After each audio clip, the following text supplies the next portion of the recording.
The studio furniture economy needs a real swift kick in the pants.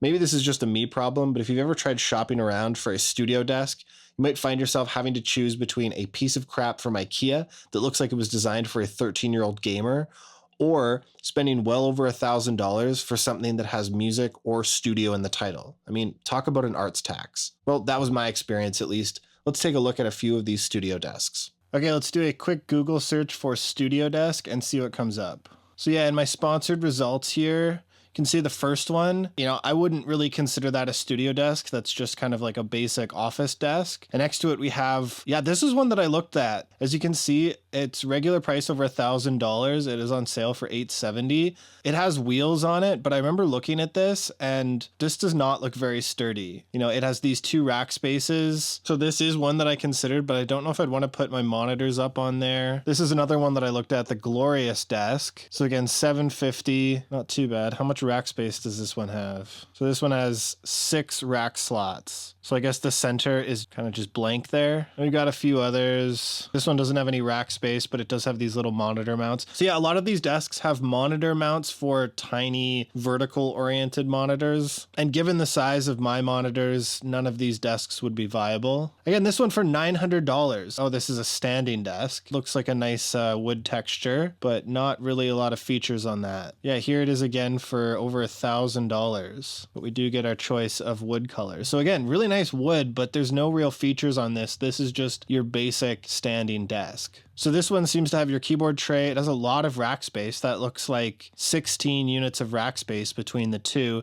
And I guess a little spot for headphones in the middle. So yeah, if you had these single focals, this would probably be enough, but it's not going to work out for me. That also looks like the tiniest little work area for $1,300. Here's another one, another studio desk, regular $1,800. On sale for $1,200. And as you can see, this is pretty much the same as the Glorious desk, right? We've got 3 units on each side, a space in the middle. This looks like a really nice wood. Again, this one, it looks like it has a metal frame. It looks pretty sturdy, but $1,800. And then you look at something like this, which, come on. What is this? This is tiny. You have your keyboard, you have your piano keyboard, you got monitors, and you got a laptop for $300. Here's another one from Best Buy. And as you can see, it's on sale because it's around Black Friday. It's on sale for $879. This probably has to do with the wood. This is probably real walnut. So this is another one that I looked at. I think it has 10 units of rack space with a gap in the middle. And it also has these little tiny monitor mounts on top of it. And you get 3 different color options. Okay, let's search music desk.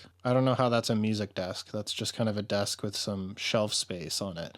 Again, another standing desk. A lot of stuff that doesn't look too bad, but then on closer inspection, it just, it doesn't really do what I'm looking for. So yeah, there wasn't really anything in my area of Western Canada that fit my needs or my budget. And honestly, I was considering building my own studio desk because I couldn't believe the absolute gap in the market. I was losing hope until I decided to browse the German website Thomann.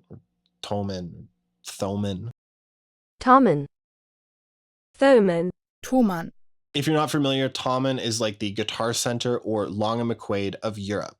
They have a huge selection of music equipment and they ship worldwide. And it was here that I came across their very own Thomann Studio Extra Large desk. I went with the wood version because I really like the way it looks, but it comes in all black as well. This desk checked a lot of boxes for me. It had all of the features that I was looking for, and it was in a price range that blew everything else out of the water. The purchase price for this desk was $400 Canadian, but I will note that due to international shipping and its size, I had to choose the largest delivery option, which added an extra $200 on top of the price, which brought the total cost up to $650. But what do you get for this price point? Let's check out the quality of this desk and its features. The desk itself is made in Taiwan and ships ready to assemble with clear instructions. It has a total of 9 rack units in a left, center, right configuration. It does feature pretty decent cable management with cable holes, cable ties, and a tray to hide the spaghetti that this much rack gear would create. It also features a retractable keyboard tray at an adjustable height with 5 different positions so that you can make sure that the pull-out tray is comfortable for you. It also features 2 headphone or cable mounts, one on each side of the desk.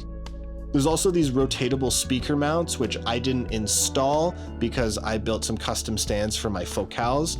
I don't think this desk would support those focals. Its advertised maximum weight capacity is 20 kilograms. It has a 2-level faux wood laminate desk surface for both the work area and the riser for your monitors. Some other things that I like is the desk is pretty lightweight. It's easy to move with 2 people. You could probably move it on your own, but I would advise against twisting the desk. The wood color is really sharp and the front edge is contoured, so it's very comfortable to rest your arms while typing and working. It also makes the control room feel much more professional. I've got some comments from clients and other producers that have come into my space, and yeah, it feels good, man. There's a ton of surface on this desk. There's plenty of room for accessories like a mouse, keyboard, and coffee mug.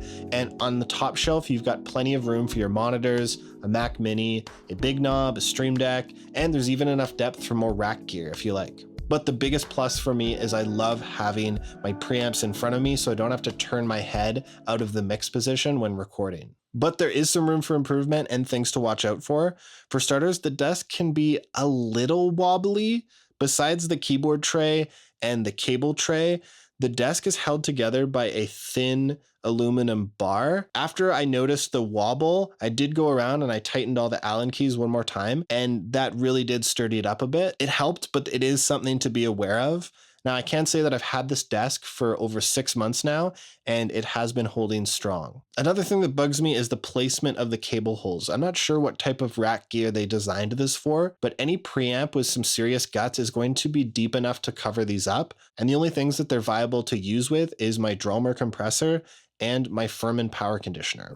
This desk is available on the Thomann website and ships worldwide. I would definitely recommend this desk to anyone who's looking for a professional centerpiece for their studio, and I'll leave a link to it in the description. Well, I hope this video helped you out. Leave a like if it did, and consider subscribing if you want to see more videos like this one. Thank you for watching, and I'll see you in the next video.